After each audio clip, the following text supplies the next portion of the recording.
Video kali ini kita akan membahas salah satu in-ear monitor dari Moondrop, yaitu Moondrop SSR yang bisa kalian lihat di depan kita. Mungkin in-ear monitor ini nggak terlalu update dan memang sudah cukup lama rilisnya. Tapi ya kita sedikit nostalgic saja bagaimana suaranya di tahun 2021 ini. Tapi sebelumnya, bumper dulu.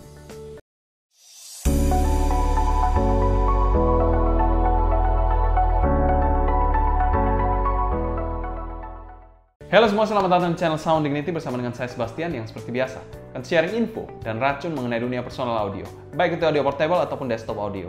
Jadi kalau kalian tertarik, gak perlu lagi untuk subscribe, nyalakan tombol notifikasi serta follow juga Instagram kita di Sound Dignity agar kalian tidak ketinggalan update-update terbaru mengenai dunia audio portable dan desktop audio. Produk Moondrop mungkin kita tidak usah panjang lebar lagi. Produk Moondrop tidak pernah mengecewakan saya selama ini. Kita coba beberapa line up-nya seperti Blessing 2, Kato, ataupun Quarks. Mereka memiliki tonalitas yang bisa dikategorikan aman. Kali ini kita kedatangan Moondrop SSR menggunakan satu dynamic driver dengan beryllium plating dome dan dipasarkan di harga 500 ribuan. Selain Moondrop SSR juga ada SSP yang memiliki housing yang mirip banget dengan SSR, cuma memiliki perbedaan warna serta tuning yang berbeda. Selanjutnya kita bahas packaging dari Moondrop SSR ini. Oke, packaging Moondrop SSR ada packaging khas Wibu, khas dari Moondrop. Ini merupakan salah satu maskot dari Moondrop. I'm not a fan nor a hater untuk anime stuff seperti ini. Didominasi oleh warna putih boxnya. Ada tulisan SSR, Super Spaceship Reference, ini varian warna white. Ada lambang Moondrop. Oke, di bagian belakang sendiri ada sedikit penjelasan, beryllium plating dome, plus PU suspension ring, high density magnetic circuit. Lalu di sini ada frekuensi response-nya. Di sini dia mengalami peak cukup tinggi di 3K-nya, 3 kHz. Dan di sini ada sedikit spesifikasinya. Kalian bisa pause kalau mau lihat lebih detail. Beryllium coated diaphragm dynamic driver in ear. Oke, kita langsung aja buka.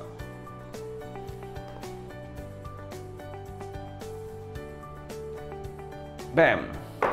Berikut adalah in-ear monitor dari Moondrop SSR. Kita akan lihat apa aja di dalam isi dari boxnya.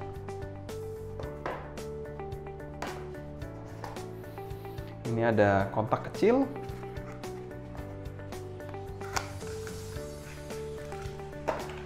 Berisi air tips, 3 pasang air tips. Lalu ada pouch Moondrop yang menurut saya juga agak useless sih. Beberapa kitab-kitab, QC Pass dan Introduction. Oke. Dan ini adalah in-ear monitornya. Kita keluarin.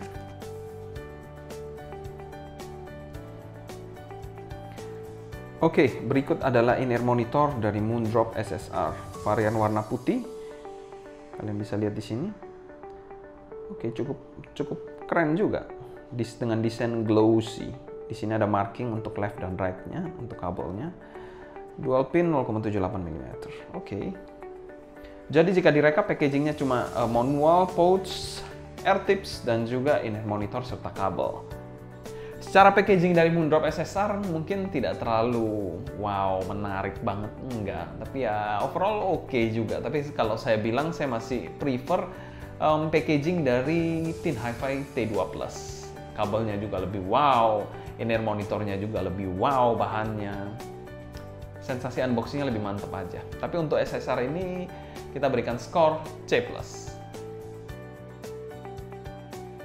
Selanjutnya kita bahas build quality dari Moondrop SSR ini. Oke, berikut adalah housing dari Moondrop SSR.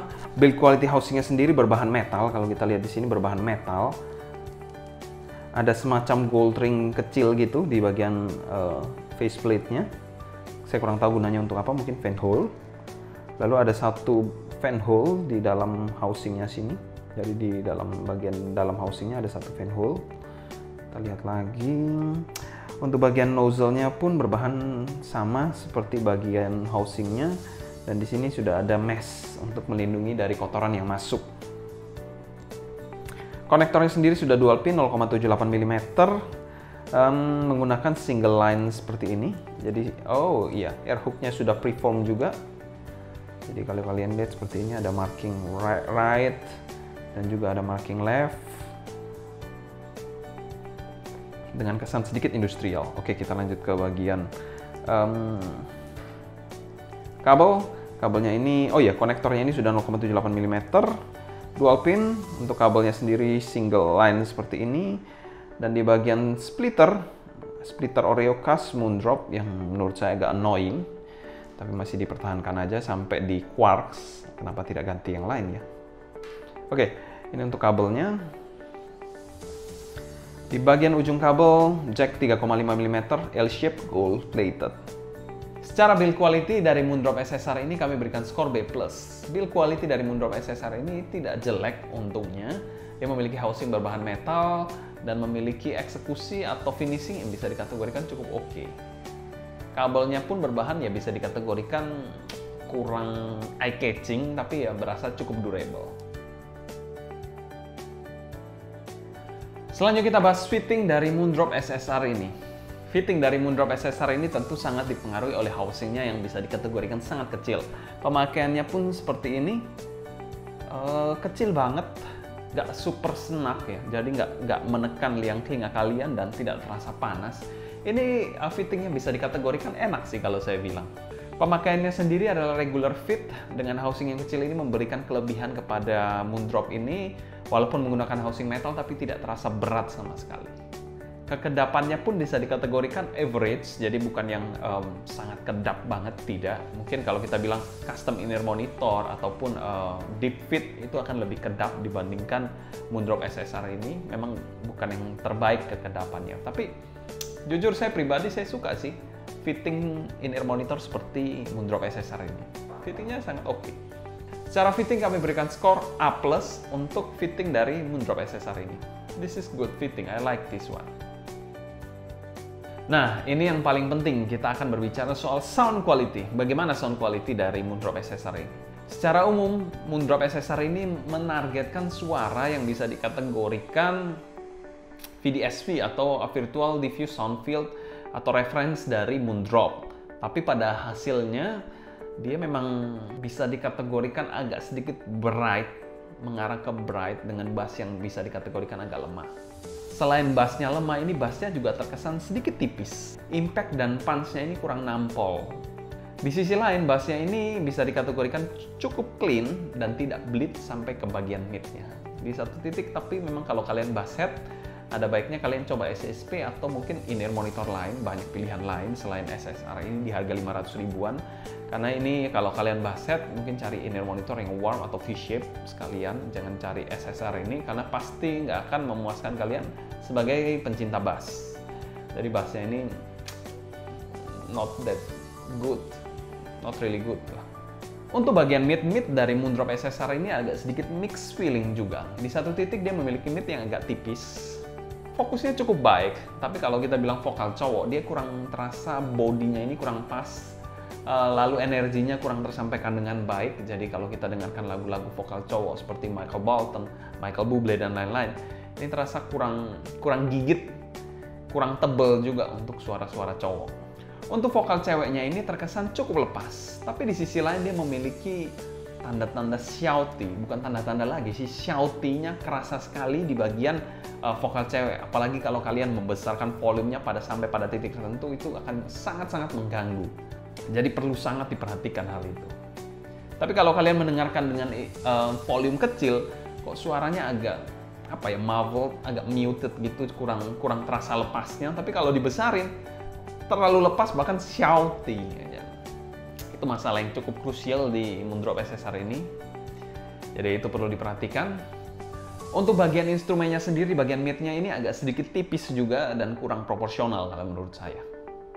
Di titik lain, treble dari Moondrop SSR ini memiliki treble yang cukup extend, terasa airy dan detail yang cukup baik dari treble-nya ini.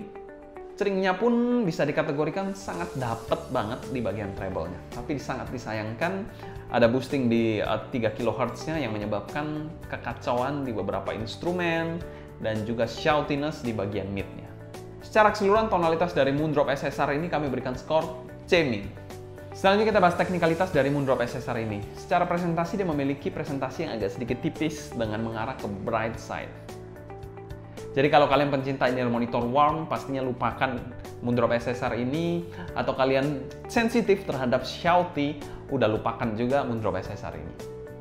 Timbernya dari in-ear monitor satu ini bisa dikategorikan agak sedikit kacau, dikarenakan tuningan yang tidak pas dan juga ada shouty. Untuk soundstage-nya ini cukup menarik dari in-ear monitor satu ini. Dia memiliki soundstage yang bisa dikategorikan cukup lebar, tapi mungkin agak sedikit kurang depth-nya aja, kurang terasa. Hit-nya cukup oke, tapi soundstage-nya ini cukup wow juga sih sebenarnya. Ini salah satu poin yang menarik, soundstage-nya. Detailnya dari Moondrop SSR ini mungkin bisa dikategorikan cukup oke untuk kelas harganya. Untuk clarity-nya dari Moondrop SSR ini memiliki clarity yang bisa dikategorikan sangat baik, memiliki fokus juga yang sangat baik, tapi memang timbernya ini agak sedikit kacau karena memang tuningannya ya begitulah, agak sedikit mengecewakan. Ini salah satu Moondrop yang mungkin agak sedikit mengecewakan dibandingkan history Moondrop. Di pikiran saya ini everything tonalitas pasti very good, seperti Quartz, Kato, Blessing 2 dan bla bla bla. Tapi SSR ini merubah persepsi saya mengenai tuningan dari Moondrop. Mungkin ya memang ini masih trial and error mungkin ya, sebelum mereka menciptakan Blessing 2, Kato, lalu Quartz. Quartz di harga yang jauh lebih rendah daripada SSR ini, tapi memiliki tonalitas yang bisa dikategorikan lebih aman dan lebih bisa diterima dibandingkan tuningan dari SSR ini. Separasi imaging dan positioning, separasinya mungkin tidak ada masalah di situ. Lalu imagingnya mungkin agak sedikit kurang layering aja, tapi overall it's very good. Lalu positioningnya cukup pinpoint, tidak ada yang terlalu turun atau terlalu naik, cukup pas kalau saya bilang. Secara umum kami berikan skor B untuk teknikalitas dari Moondrop SSR ini. Selanjutnya kita bahas pro dan cons dari in-ear monitor satu ini. Cons dari in-ear monitor satu ini tentu saja shoutiness yang parah. Jadi kalau kalian mau mendengarkan mid yang bagus, tentu tidak bisa didengarkan di in-ear monitor satu ini karena dia memiliki shoutiness yang parah. Kalian mencari bass, mendengarkan lagu-lagu EDM pun bassnya kurang nampol, kurang presence juga, kurang deep juga, jadi nggak akan puas juga, bingung juga kan? Yaitu cons dari in-ear monitor satu ini. Pro-nya dari in-ear monitor satu ini, untung saja fittingnya ini masih sangat-sangat oke. Kalau fittingnya parah, ya pasti udah kacau balau semuanya, tidak ada yang bisa dipertahankan dari in-ear monitor satu ini. Tapi mungkin gambar wibunya di packagingnya ini bisa menyelamatkan dia. But for me, it's not really recommended in-ear monitor. Untuk value for money dari Moondrop SSR ini, kalau kalian kepo, ya mungkin kalian bisa cari second-nya aja. Tapi kalau untuk barunya, kami bilang ini in-ear monitor yang over value banget. Jadi nggak terlalu bagus juga, eksekusinya juga nggak mateng, tonalitasnya agak ngaco. Jadi ya kalian pikirkan sendiri aja. Kesimpulan, Moondrop SSR ini merupakan salah satu in-ear monitor Moondrop yang jujur mengecewakan saya, merubah persepsi saya mengenai tonalitas yang aman dari Moondrop in-ear monitor. This is not my cup of tea.